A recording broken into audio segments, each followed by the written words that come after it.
Hello every one, MBA ക്ലൗഡിൻ്റെ മറ്റു വീഡിയോയിലേക്ക് സ്വാഗതം. ഇന്ന് ഡിസ്കസ് ചെയ്യുന്ന വിഷയം GD ടോപ്പിക്കുകളാണ്. 2024 ട്രെൻഡിങ് ആയിട്ടുള്ള വളരെ ലേറ്റസ്റ്റ് ആയിട്ട് നിൽക്കുന്ന GD ടോപ്പിക്കുകളാണ് നമ്മൾ ചർച്ച ചെയ്യുന്നത്. ഈ ടോപ്പിക്കുകൾ ആർക്ക് യൂസ്ഫുൾ ആവുന്ന MBA അഡ്മിഷൻ 2024 MBA അഡ്മിഷനുമായിട്ട് ബന്ധപ്പെട്ട GDകൾ അല്ലെങ്കിൽ GD അറ്റൻഡ് ചെയ്യുന്ന വിദ്യാർത്ഥികൾക്ക് ഇത് വളരെ യൂസ്ഫുൾ ആണ്. അതുപോലെ തന്നെ ഇപ്പം ജോബ് ഇൻ്റർവ്യൂസ് ഒക്കെ പറഞ്ഞു, ലാസ്റ്റ് സെമസ്റ്ററിൽ സെമസ്റ്റർ 4 വിദ്യാർത്ഥികളെല്ലാവരും തന്നെ ജോബ് ഇൻ്റർവ്യൂസ് ഒക്കെ അറ്റൻഡ് ചെയ്യുമായിരിക്കും. ക്യാമ്പസ് പ്ലേസ്മെൻ്റ് ആയിട്ട് ബന്ധപ്പെട്ടോ അല്ലാതെ ജോബ് ഇൻ്റർവ്യൂ അറ്റൻഡ് ചെയ്യുന്നതിന് ഭാഗമായിട്ടും GDകൾ കണ്ടക്ട് ചെയ്യപ്പെടുന്നുണ്ട്. അപ്പോൾ ഈ രണ്ട് കൂട്ടർക്കും അതുപോലെ തന്നെ 2024 അഡ്മിഷൻ എടുക്കുന്ന വിദ്യാർത്ഥികൾക്കും അതുപോലെ തന്നെ 2024 പാസ് ഔട്ട് ആ ജോലി സംബന്ധമായിട്ടുള്ള ഇൻ്റർവ്യൂസ് GDകൾ അറ്റൻഡ് ചെയ്യുന്ന വിദ്യാർത്ഥികൾക്കും ഈ ഒരുപോലെ യൂസ്ഫുൾ ആയിട്ടുള്ളൊരു വിഷയമാണ് ഗ്രൂപ്പ് ഡിസ്കഷൻ എന്നുള്ള ടോപ്പിക്കുകൾ. അപ്പോൾ നോക്കാം, 25 ടോപ്പിക്കുകൾ നമ്മൾ എടുത്തിട്ടുണ്ട്. ആ ടോപ്പിക്കുകളെ പറ്റിയുള്ള ബ്രീഫായിട്ടുള്ളൊരു ഡിസ്കഷനും ഇതിനകത്ത് നമ്മൾ ഉദ്ദേശിക്കുന്നു. വീഡിയോ പൂർണ്ണമായിട്ടും കാണാൻ ശ്രമിക്കുക, വീഡിയോ മറ്റു സുഹൃത്തുക്കളായിട്ടൊക്കെ പങ്കുവയ്ക്കുക. ആദ്യത്തെ ടോപ്പിക്കായിട്ട് എടുത്തേക്കുന്ന എല്ലാവർക്കും അറിയുന്ന ഒരു വളരെ പ്രോമിസിങ് ആയിട്ടുള്ള ടോപ്പിക്കാണ് artificial intelligence and future of AI എന്നെടുത്തേക്കുന്നത്. അത് പല കോണ്ടെക്സ്റ്റ് ചോദിക്കാം. ഉദാഹരണം പറയുവാണെങ്കിൽ അപ്പോൾ ഒരു ജനറലി ഉള്ള രീതിയിൽ ചോദിക്കാം. ഒരു AIയുടെ ഫ്യൂച്ചർ ചോദിക്കാം. വിൽ AI റീപ്ലേസ് ഹ്യൂമൻ എന്നുള്ളൊരു ആംഗിളിൽ ചിലപ്പോൾ ചോദിക്കാം.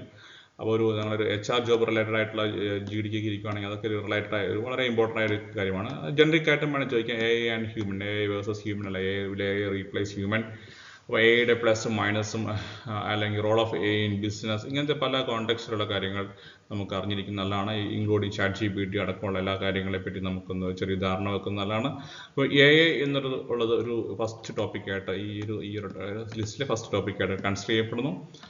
സെക്കൻഡ് ടോപ്പിക്ക് ഒരു കേരളത്തിൻ്റെ ഒരു കോണ്ടെക്സ്റ്റൊക്കെ നോക്കുകയാണെങ്കിൽ മലയാളം മൂവീസ് എന്നുള്ളതൊരു വിഷയമായിട്ട് എടുക്കുകയാണ്.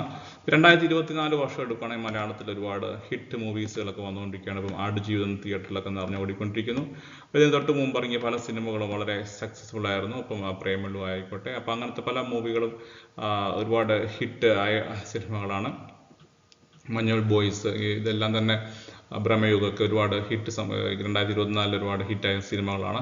അപ്പോൾ അതുകൊണ്ട് തന്നെ ഈ മലയാളം മൂവീസും ഈ മറ്റ് ഇന്ത്യൻ മൂവീസും എന്നുള്ള കമ്പാരിസനൊക്കെ ഭയങ്കരമായിട്ടുള്ളൊരു ചർച്ചയാണ് ഇപ്പോൾ. ഈ സിനിമകളൊക്കെ തന്നെ എഗെയിൻ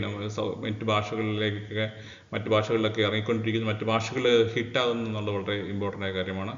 മലയാളം സിനിമയും മലയാളം മൂവി ഇൻഡസ്ട്രിയും അത് മറ്റ് മൂവി ഇൻഡസ്ട്രീസും ഒക്കെ എന്നുള്ളത്, അല്ലെങ്കിൽ ഇന്ത്യൻ മൂവി ഇൻഡസ്ട്രിയിൽ മലയാളം മൂവിക്ക് വളരെ പ്രൊമനൻ്റ് ആയിട്ടുള്ളൊരു സമയം ആണ് ഇപ്പോൾ നടന്നുകൊണ്ടിരിക്കുന്നത്. അപ്പോൾ ഇത് ഒരു വിഷയമാകാനായിട്ട് സാധ്യതയുണ്ട്. എന്തുകൊണ്ട് മലയാളം മൂവി ഇൻഡസ്ട്രി ഇത്രയും ഗ്രോ ചെയ്യുന്നു, അല്ലെങ്കിൽ അതിൻ്റെ ഫാക്ടേഴ്സ് എന്തൊക്കെയാണ്, നമ്മുടെ സാധ്യതകൾ എന്തൊക്കെയാണ്, നമ്മുടെ മുമ്പിലുള്ള ചലഞ്ചസ് എന്തൊക്കെയാണെന്നുള്ളതൊക്കെ ഒരു വിഷയമാണ്. So that is second topic. Third topic എടുത്തേക്കുന്ന ഇപ്പോഴത്തെ ഒരു ഹോട്ട് വിഷയമായ ഇലക്ട്രൽ ബോണ്ട് എന്നുള്ള വിഷയമാണ്. സുപ്രീം കോടതിയുടെ ഇടപെടലോടെ ഇലക്ട്രൽ ബോണ്ടുമായിട്ടുള്ള ഒരുപാട് ചർച്ചകൾ നടക്കുന്നു.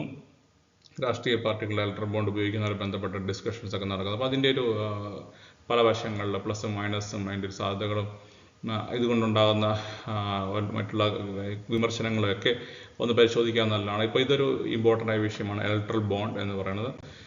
ഇന്ത്യൻ ഇലക്ഷൻ നടക്കുന്ന കോണ്ടെക്സ്റ്റ് ആയതുകൊണ്ട് തന്നെ പ്രത്യേകിച്ച് ഏപ്രിൽ മാസത്തിലൊക്കെ വിഷയം എടുക്കുകയാണെങ്കിൽ ഇന്ത്യ ഇലക്ഷൻ ഒരു പ്രധാനപ്പെട്ട ഒരു ചർച്ചാ വിഷയമാണ്. അല്ലെങ്കിൽ നെക്സ്റ്റ് ഒരു ഗവൺമെൻറ്റിൻ്റെ പോസിബിലിറ്റീസ്, അത് ഉണ്ടാകുന്ന മറ്റ് മാറ്റങ്ങൾ, ഇതൊക്കെ ഒരു പ്രധാനപ്പെട്ട കാര്യമാണ്. അപ്പോൾ that is the fourth topic we are taking. And fifth topic is കഴിഞ്ഞ 2 വർഷമായിട്ടൊക്കെ വളരെ ഹൈലൈറ്റ് ആയിട്ടുള്ള വളരെ പ്രോമിസിങ് ആയിട്ടുള്ള ടോപ്പിക്കാണ് മൂൺ ലൈറ്റിംഗ് എന്ന് പറയുന്നത്. മൂൺ ലൈറ്റിംഗ് എന്നുള്ള കോൺസെപ്റ്റ് മുമ്പ് നമ്മൾ എക്സ്പ്ലെയിൻ ചെയ്താണ്. ഒരാൾ 2 ജോലികൾ ചെയ്യുന്നൊരു പ്രൈമറി ജോലിയുടെ കൂടെ അയാളുടെ ഒരു ഫസ്റ്റ് ജോലിയുടെ കൂടെ മറ്റ് സെക്കൻഡറി ആയിട്ട് മറ്റു ജോലിയും കൂടെ ചെയ്യുന്നതാണ്. അത് ഒരുപക്ഷെ അവരുടെ എംപ്ലോയർ അറിയാണ്ട് തന്നെ ചെയ്യുന്ന വർക്കുകളാണ് മൂൺ ലൈറ്റിംഗ്. എംപ്ലോയർ അറിഞ്ഞോ അറിയാണ്ടൊക്കെ ചെയ്യുന്നതാണ് മൂൺ ലൈറ്റിംഗ്. അതിന് പലതരത്തിലുള്ള അതിനെ അനുകൂലിക്കുന്ന ആൾക്കാരുണ്ട്, അതുപോലെ തന്നെ അതിനെ എതിർക്കുന്ന ആളുകളുണ്ട്. പല എംപ്ലോയേഴ്സും ഇതിനെ എതിർക്കുന്നു എന്നുള്ളതാണ് വാസ്തവം. അപൂർവം ചില കമ്പനികളെങ്കിലും അതിനെ പ്രൊമോട്ട് ചെയ്യുന്നുണ്ട്. അപ്പോൾ അങ്ങനെ 2 വശങ്ങളുണ്ട്. മൂൺ ലൈറ്റിങ്ങിൻ്റെ പ്ലസും മൈനസും അത് എങ്ങനെയാണ് ഒരു ബിസിനസ്സിൽ അല്ലെങ്കിൽ വർക്ക് കൾച്ചറിൽ ഉണ്ടാകുന്ന ഇൻഫ്ലുവൻസ് ഒക്കെ ഒരു പ്രധാനപ്പെട്ട ടോപ്പിക്കാണ്. മൂൺ ലൈറ്റിംഗ് പറ്റി മുമ്പ് വിശദമായിട്ട് വീഡിയോ ചെയ്തിട്ടുണ്ട്, അത് ഞാൻ ഒരിക്കലും പിൻ ചെയ്യുന്നു. മറ്റൊരു ഇമ്പോർട്ടൻ്റ് ആയ വിഷയം ഗിഗ് എക്കണോമിയാണ്. ഗിഗ് എക്കണോമി അല്ലെങ്കിൽ അങ്ങനത്തെ നാച്ചുറലുള്ള ഓൺലൈൻ ബിസിനസ്സുകൾ, അങ്ങനത്തെ ഇതെല്ലാം ഒരു പ്രധാനപ്പെട്ട വിഷയമാണ് ഇപ്പോഴത്തെ ഗിഗ് എക്കണോമി. അങ്ങനെയെങ്കിൽ അതുമായിട്ട് ബന്ധപ്പെട്ട ജോബ് റിലേറ്റഡ് ആയ ചലഞ്ചസ് ഒക്കെ പ്രധാനപ്പെട്ട ഫാക്ടറാണ്. So that is going to be another topic. Now the 7th topic in the list is work from home. ഈ വർക്ക് ഫ്രം ഹോം ഏകദേശം വർക്ക് ഫ്രം ഹോമിൻ്റെ പീരീഡൊക്കെ അവസാനിച്ചു വരുന്നു ചിലയിടത്തെങ്കിലുമൊക്കെ അങ്ങനെയാണ്. ചില കമ്പനികളൊക്കെ വർക്ക് ഹോം മാറിയിട്ട് ഡിഫറെൻ്റ് ആയിട്ടുള്ള വർക്ക് അറേഞ്ച്മെൻറ്റിലേക്ക് വന്നുകൊണ്ടിരിക്കുകയാണ്. Work from home, hybrid work തുടങ്ങിയ ഡിഫറെൻ്റ് ആയിട്ടുള്ള വർക്ക് ഓപ്ഷൻസ് ഒക്കെ വന്നുകൊണ്ടിരിക്കുന്നു. അതുകൊണ്ട് വർക്ക് ഫ്രം ഹോം അതിൻ്റെ പ്ലസ് മൈനസ് ഒക്കെ ഇപ്പോഴും, അല്ലെങ്കിൽ അതിൻ്റെ അഡ്വാൻറ്റേജ് ഡിസഡ്വാൻറ്റേജസ് ഒക്കെ ഇപ്പോഴും ഒരു ചർച്ചയാകുന്ന വിഷയമാണ്. മറ്റൊരു പ്രധാനപ്പെട്ട ടോപ്പിക്ക് ഓൺലൈൻ എഡ്യൂക്കേഷനാണ്. ഈ ടോപ്പിക്കിന് 2-3 സബ് ഏരിയാസും കൂടി ഞാൻ സൂചിപ്പിക്കുകയാണ്. ഓൺലൈൻ എഡ്യൂക്കേഷൻ്റെ പ്രോസ് കോൺസ് എന്നുള്ള രീതിയിലൊക്കെ ചോദിക്കാം. അതൊക്കെ ഒരു വിഷയം തന്നെയാണ്. പക്ഷെ ഇവിടെ കുറച്ചുകൂടി പ്രസക്തമാകുന്ന ഒരു റിലവൻ്റ് ആയിട്ടുള്ള ഒരു വിഷയം ബൈജൂസുമായിട്ട് ബന്ധപ്പെട്ട ചർച്ചകളൊക്കെ ഏതാനും മാസങ്ങൾക്ക് മുമ്പ് ന്യൂസ് പേപ്പറിലൊക്കെ ഒരുപാടുണ്ടായിരുന്നു. വാട്ട് ഹാപ്പൻ ടു ബൈജൂസ്, ഇത് ഒരു പക്ഷേ ഒരു GD ടോപ്പിക്കായിട്ട് വേണമെങ്കിൽ വരാം. അപ്പം കുറച്ച് 2 മാസത്തെ പഴക്കമുണ്ട്. അപ്പോൾ കാരണം അങ്ങനത്തെ ന്യൂസുകൾക്കൊക്കെ ചിലപ്പോൾ കുറച്ച് കാലത്തെ ഒരു വാലിഡിറ്റി കാണാറുള്ളൂ ഇങ്ങനത്തെ വിഷയങ്ങളൊക്കെ.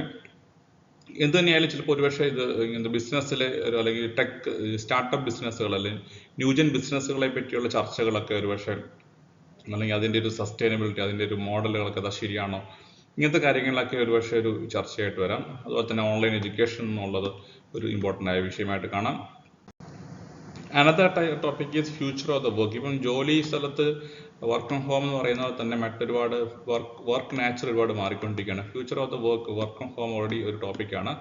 ഇത് കൂടാണ്ട് പലതരത്തിലുള്ള വർക്ക് നാച്ചർ ഉണ്ട്. അപ്പം കംപ്രസ്ഡ് വർക്ക് വീക്ക് മറ്റൊരു വർക്ക് അറേഞ്ച്മെൻ്റ് ആണ്. അപ്പം നമ്മൾ ആഴ്ചയിൽ 4 ദിവസം വർക്ക് ചെയ്യുക, 5 ദിവസത്തിന് പകരം 4 ദിവസം വർക്ക് ചെയ്യുന്ന ഒരു അറേഞ്ച്മെൻറ്റ് ഒക്കെ ഒരു പോസിബിലിറ്റി ഉണ്ട്. അപ്പം ഓരോരുത്തരുടെയും, അതായത് വർക്ക് ചെയ്യുന്ന 4 ദിവസം കൂടുതൽ മണിക്കൂർ വർക്ക് ചെയ്യുക എന്നുള്ളതാണ് മറ്റൊരു പോസിബിലിറ്റി. അത് കംപ്രസ്ഡ് വർക്ക് വീക്ക് എന്ന് പറയുന്ന ഒരു പോസിബിലിറ്റിയാണ്. ഇങ്ങനത്തെ അല്ലെങ്കിൽ ഹൈബ്രിഡ് വർക്ക് പ്ലേസ്, അതായത് കുറച്ച് ദിവസം ഓഫീസിലും കുറച്ച് ദിവസം വീട്ടിൽ നിന്ന് വർക്ക് ചെയ്യാവുന്ന രീതികൾ, അങ്ങനെ അല്ല ഷെയർഡ് വർക്ക്, അതെല്ലാം ഒരു ഡിഫറെൻറ്റ് വർക്കിൻ്റെ വർക്ക് പ്ലേസിലെ പുതിയ സാധ്യതകളായിട്ട് നമുക്ക് കാണാൻ പറ്റും. എൻഡ് ഡെസ്കിംഗ് എന്നൊക്കെ പറയുന്ന ഹോട്ട് ഡെസ്കിംഗ്, എൻഡ് ഡെസ്കിംഗ് ഒക്കെ ഫ്യൂച്ചർ ഓഫ് ദ വർക്കിൽ വരുന്ന ഏരിയാസാണ്. എനിക്ക് മറ്റൊരു ഇമ്പോർട്ടൻ്റ് കാര്യം, കഴിഞ്ഞ ഏതാനും വർഷങ്ങളായിട്ടൊരു റിലവൻ്റ് ആകുന്ന ഒരു വിഷയമാണ് ഡാറ്റ പ്രൈവസി എന്ന് പറയുന്നത്. ഡാറ്റ പ്രൈവസി എന്നുള്ളത് അതുമായിട്ട് ബന്ധപ്പെട്ട ഒരുപാട് ഇഷ്യൂസൊക്കെ നമ്മൾ ഫേസ് കാണുന്നതാണ്. അപ്പോൾ ഡാറ്റ പ്രൈവസി എത്രത്തോളം പ്രാധാന്യമുണ്ട്, എത്രത്തോളം ഇമ്പോർട്ടൻ്റ് ആണ്, അതുപോലെ തന്നെ എത്രത്തോളം പ്രസക്തമാണ്, അല്ലെങ്കിൽ എത്രത്തോളം പ്രൊട്ടക്ട് ചെയ്യാൻ പറ്റും, അതൊരു മിത്ത് തന്നെയാണോ എന്നൊക്കെ ഒരു ചർച്ച റിലവൻ്റ് ആണ്. Again, another topic here is climate change. Climate change പറ്റി ഒരുപാട് നമുക്ക് സംസാരിക്കുന്നുണ്ട്. നമ്മുടെ നാട്ടിൽ തന്നെ ഭയങ്കരമായിട്ട് ചൂട് കൂടി വരുന്നൊരു കാലാവസ്ഥ നമ്മളെല്ലാവർക്കും സംസാരിച്ചുകൊണ്ടിരിക്കുന്നത് ചൂടിനെ പറ്റിയാണ്. ഈ പറയുന്ന ചൂട് അധികമായിട്ടുണ്ടെങ്കിൽ എന്തുകൊണ്ടാണ് ഇത്രയും ചൂട് വരുന്നത്, ഇപ്പോൾ ഇങ്ങനത്തെ കാലാവസ്ഥയിലെ മാറ്റങ്ങളൊക്കെ ഏത് തരത്തിലേക്കാണ് പോകുന്നത് എന്നുള്ളതൊക്കെ ഒരു ഇമ്പോർട്ടൻ്റ് ആയ ചോദ്യമാണ്. സോ ക്ലൈമറ്റ് ചേഞ്ച് എന്നുള്ളത് ഒരു ഗ്ലോബൽ കോണ്ടെക്സ്റ്റിലും നമ്മുടെ ഒരു റീജിയണൽ അല്ലെങ്കിൽ കേരള കോണ്ടെക്സ്റ്റിലും ഒക്കെ ഒരു പ്രസക്തമായ വിഷയമാണ്. സോഷ്യൽ മീഡിയ കുറച്ച് വർഷങ്ങളായിട്ടൊരു ഇൻട്രസ്റ്റിംഗ് ആയിട്ടുള്ള ഒരു ടോപ്പിക്കാണ്. സോഷ്യൽ മീഡിയയിലെ പ്ലസും മൈനസും, അത് അതിൻ്റെ ഒരു പുതിയ ഘട്ടത്തിലേക്ക് ഒരുപാട് ടോപ്പിക്കുകളൊക്കെ വന്നിട്ടുണ്ട്. ഇപ്പോൾ ഓൺലൈൻ ഡേറ്റിംഗ് ആപ്പുകളെ പറ്റിയൊക്കെ വേണമെങ്കിൽ നമുക്ക് ചർച്ചയായിട്ട് എടുക്കാം. സോഷ്യൽ മീഡിയയായിട്ട് ബന്ധപ്പെട്ട് സോഷ്യൽ മീഡിയയുടെ plus minus, social media base ചെയ്തിട്ടുള്ള റിലേഷൻഷിപ്പ്, അങ്ങനത്തെ കാര്യങ്ങളൊക്കെ, റിലേഷൻഷിപ്പ് ക്രൈസിസ്, പുതിയ ന്യൂജൻ റിലേഷൻഷിപ്പ് ക്രൈസിസ് ഒക്കെ ഈ ഒരു സബ്ജക്റ്റിൻ്റെ ഒരു കണക്ഷനായിട്ടൊക്കെ എടുക്കാം. Now that is another area we are taking. Again cashless economy എന്ന് പറയുന്ന ഒരു വിഷയം, അത് ഇന്ത്യ എത്രത്തോളം അതിനുവേണ്ടി റെഡിയാണ് എന്നുള്ളതൊരു ചോദ്യമാണ്.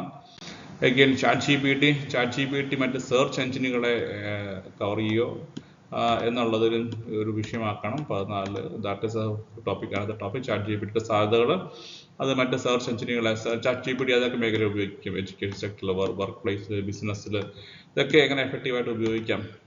അപ്പോൾ അവിടെ നമ്മൾ ശ്രദ്ധിക്കേണ്ടത് ചാറ്റ് ജി പി ടി ഒക്കെ വരുമ്പോൾ പ്രധാനപ്പെട്ട മറ്റൊരു ടൈം പ്രോംപ്റ്റ് എഞ്ചിനീയറിംഗ് ആണ്. ചാറ്റ് ജി പി ടി നമ്മുടെ ജോലി സാധ്യത നഷ്ടപ്പെടുത്തുന്നില്ല എന്നുള്ളൊരു പോയിന്റ് വളരെ പ്രധാനപ്പെട്ടാണ്. ചാറ്റ് ജി പി ടി അല്ലെങ്കിൽ AI അറിയുന്ന ആൾക്കാരും അറിയാത്ത ആൾക്കാരും എന്നുള്ളതാണ് വ്യത്യാസം.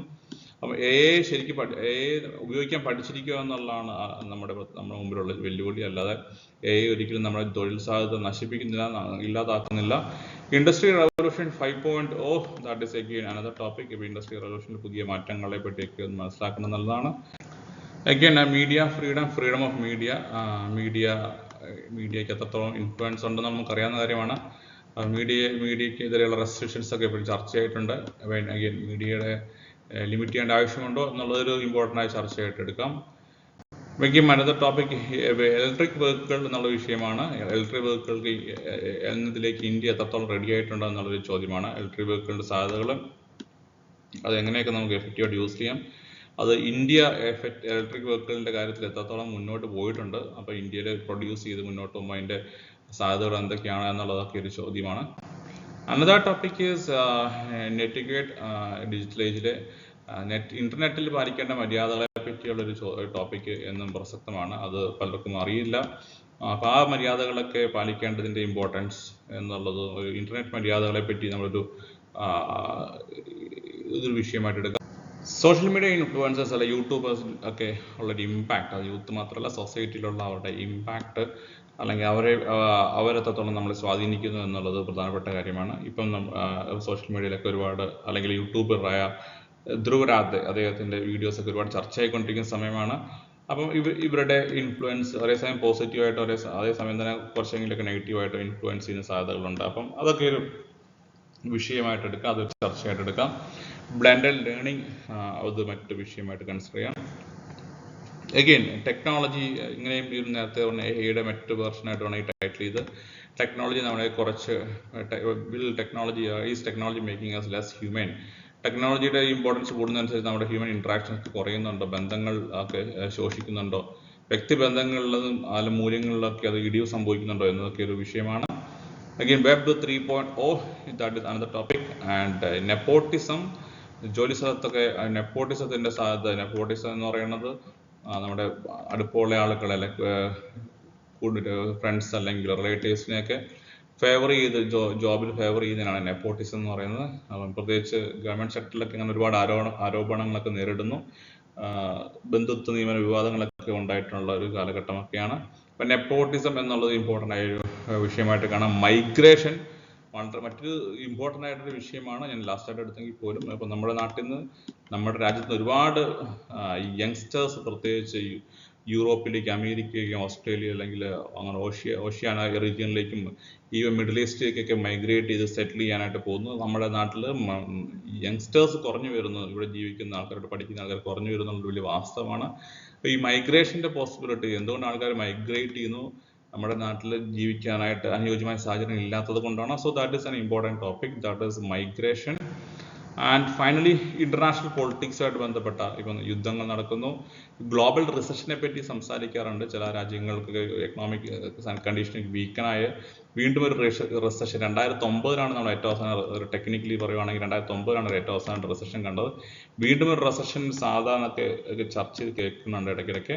അപ്പോൾ അതിനൊരു ചില എക്കണോമിക്സൊക്കെ ചിലപ്പോൾ കുറച്ച് ഡൗൺ ആയിട്ടുള്ള സാഹചര്യം ഉണ്ടായിരുന്നു. അഗൈൻ ഇസ്രായേൽ പാലസ്തീൻ ആണെങ്കിലും റഷ്യ ഉക്രൈനിലൊക്കെ ആണെങ്കിലും യുദ്ധങ്ങൾ നടക്കുന്ന കോൺഫ്ലിക്റ്റുകളൊക്കെ ഉണ്ടാകുന്നു. അപ്പോൾ അവിടെയും അതും ഒരു പ്രധാനപ്പെട്ട വിഷയമായിട്ട് കാണാം. അഗൈൻ ഇന്ത്യൻ സെൻസസ്, നിഫ്റ്റി തുടങ്ങിയ കാര്യങ്ങളും അങ്ങനത്തെ വിഷയങ്ങൾ, ബിസിനസ് റിലേറ്റഡ് ജനറലിയുള്ള കാര്യങ്ങളൊക്കെ നമുക്കൊരു GD ടോപ്പിക്കായിട്ട് ആൻറ്റിസിപ്പേറ്റ് ചെയ്യാം. അപ്പോൾ ഇതാണ് ജനറലി എടുത്തേക്കുന്ന ഏതാനും വിഷയങ്ങൾ. ഇപ്പോൾ എല്ലാവരും തന്നെ ഈ വിഷയങ്ങളൊക്കെ ഒന്ന് ജനറലി നോക്കി പ്രിപ്പയർ ചെയ്യാൻ ശ്രമിക്കുക. Thank you for watching. വീണ്ടും മറ്റൊരു വീഡിയോ കാണാം. Till then of take care. By.